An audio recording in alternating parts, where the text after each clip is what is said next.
42% reservation ఇచ్చే ప్రక్రియలో మేము కూడా ఉంటామని చెప్పిన తర్వాత కూడా ఇంత అంపెరికల్ డాటా కూడా తీసుకొచ్చి ముందర పెట్టిన తర్వాత కూడా నిన్న అనుకున్నాం ఖచ్చితంగా ఒక కొలిక్కొచ్చింది.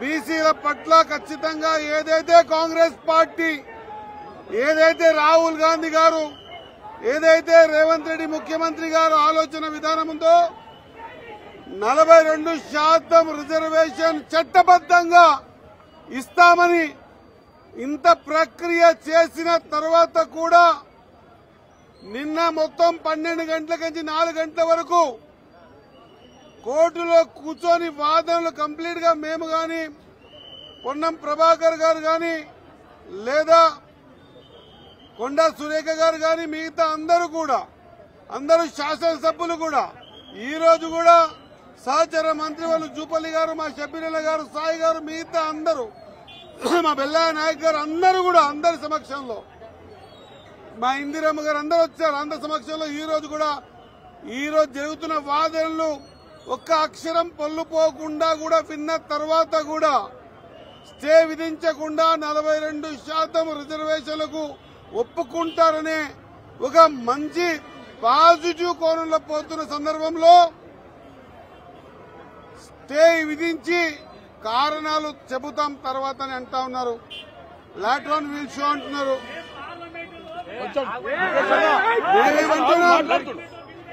మేమేమంటున్నాం, తెలంగాణ యావత్ బీసీ వర్గాలు ఆలోచన చేయాలి. రాష్ట్రంలో రాష్ట్ర ప్రకారంగా అన్ని అంశాలని కూడా ఎక్కడ కూడా భూతద్దం పెట్టి చూసి ఎక్కడ ఇబ్బంది కావద్దు అనే ఉద్దేశంతో బిల్లులు పాస్ చేయటం కానీ మిగతా ఇతరత్ర అంపెరికల్ డాటా మీద ఈ రోజు తీసుకొచ్చి మేము హైకోర్టులో స్టే విధించే విధంగా ఉంది అని తెలిసి ఇది విధించకూడదు, మా దగ్గర ఇంత డాటా ఉందని చెప్పిన తర్వాత కూడా ఈ రోజు స్టే విధించి బీసీల నోటికాడి ముద్దను గుంజాలని ప్రయత్నం చేసేటువంటి సందర్భం చాలా శోచనీయమని తెలియజేస్తా ఉన్నా.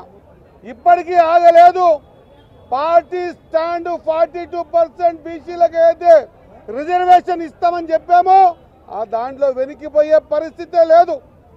ఈరోజు ఖచ్చితంగా కేబినెట్ గాని ముఖ్యమంత్రి దగ్గర కూర్చొని 42% ప్రకారంగా ఇస్తామన్నాం, కట్టుబడి ఉన్నాం, కట్టుబడి ఉంటాం. రేపు రాబోయే రోజుల్లో మొత్తం డీటెయిల్స్ వచ్చిన తర్వాత ఏ విధంగా ప్రణాళిక ఏర్పాటు చేసుకోవాలనే ఆలోచనతో ఉన్నాం. కాబట్టి బీసీ బిడ్డలు ఎవరు కూడా అధైర్యపడాల్సిన అవసరం లేదు. ఎవరు ఎన్ని కామెంట్ చేసినా కూడా అధైర్యపడాల్సిన అవసరం లేదు. బీసీలకు, బడుగు బలహీన వర్గాలకు, ఎస్సీ ఎస్టీ మైనార్టీలకు, అగ్రవర్ణాల పేదలకు కాంగ్రెస్ పార్టీ మాట ఇస్తే ఎన్ని ఇబ్బందులు తలపెట్టినా కూడా గతంలో తెలంగాణ ఇస్తామని ఏ విధంగా ఎన్ని అడ్డంకులు వచ్చినా ఇచ్చామో ఈరోజు 42% రిజర్వేషన్ కూడా ఇంకెన్ని అడ్డంకులు వచ్చినా కూడా అదే 47% కాంగ్రెస్ పార్టీ కట్టుబడి ఉంది అన్నమాట మరొకసారి తెలియజేస్తా ఉన్నా. ధన్యవాదాలు. నోటికాడి ముద్ద రాత్రి మొత్తం డీటెయిల్స్ వచ్చిన తర్వాత రేపు మీడియంతో మాట్లాడతా. ఇంతమంది చెప్పినాం, స్పష్టంగా చెప్పినాం, రమ్మని చెప్పినాం, కోర్టు కూడా రమ్మని చెప్పినాం. అందరు కాకుండా ఇంప్లీడ్ కమ్మని కూడా చెప్పినాం. అందరినీ ఇంప్లీడ్ కండి. మీలో ఉన్నటువంటి మీ మనసులో ఏమి కల్మషం లేకపోతే బీఆర్ఎస్ కానీ బీజేపీ కానీ ఇంప్లీడ్ కండి, తెలవాలి. ఖచ్చితంగా 100% మనం కూడా ఇంప్లీడ్ అయితేనే తప్ప రాబోయే రోజుల్లో మందికి బీసీ బిడ్డలకు క్షమించలేవు అని చెప్పిన తర్వాత కూడా మరి వెనకడుగు వేసినారు. మొత్తం డీటెయిల్స్ వచ్చిన తర్వాత ఖచ్చితంగా మరొకసారి మీడియాతో మాట్లాడతాం. ఒకటి మాత్రం గవర్నర్ కన్సెంట్ లేకుండా జీవో విడుదల అన్నది రాజ్యాంగ విరుద్ధమన్న వాదనకు మీరు ఏం చెప్తారు? గవర్నమెంట్ కాన్సెంట్ లేకుండా అనే మాట ఎంత నిజమో వాస్తవంగా కూడా అన్ని పార్టీలు కూడా 2 సభల్లో కూడా తీర్మానం పాస్ చేసి గవర్నమెంట్ పంపించడం, ఖచ్చితంగా దాన్ని ఎవరు ఆమోదింపజేయాలనేది కూడా మీకు కూడా తెలుసు. ఆమోదింప చేయకుండా అడ్డుపెట్టి ఈరోజు ఇన్ని ఇబ్బందులు తలెత్తే ప్రక్రియ చేస్తూ ఉన్నారు.